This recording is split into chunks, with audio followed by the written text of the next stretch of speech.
The 2018 ballot question establishing center of the city was approved by more than 26,000 voters in a high turnout election.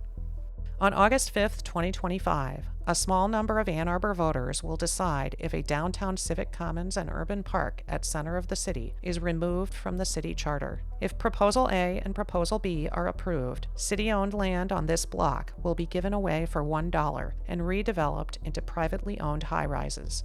In January 2025, Council directed the city administrator to negotiate the transfer of city property at center of the city to the Ann Arbor District Library.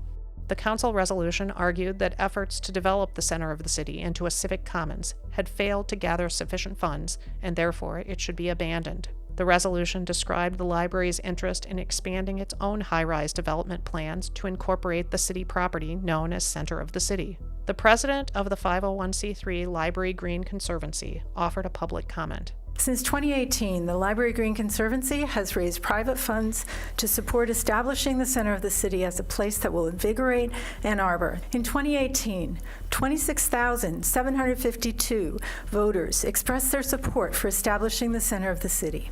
That charter amendment referendum wasn't just another public opinion poll that you can take or leave. We know, as you do, that our fundraising efforts are constrained by the lack of an MOU, an agreement that will signal to donors and grantors that the city is committed to implementing the center of the city. In late February, the city issued a press release in which Mayor Taylor expressed excitement about selling the property for $1.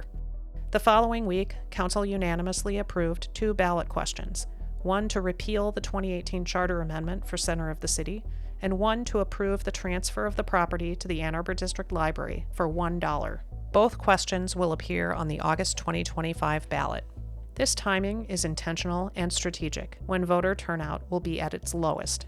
If the ballot proposals A and B are approved, the city-owned property at center of the city will be transferred to the library for $1. Once transferred, the library board can unilaterally sell or dispose of the property. Several current members of the library board, as well as the current library director, have previously endorsed its sale. The city has communicated a laundry list of expectations, none of which have been confirmed in any written agreement. Once the property is transferred, the city will not have any involvement beyond regular development approvals.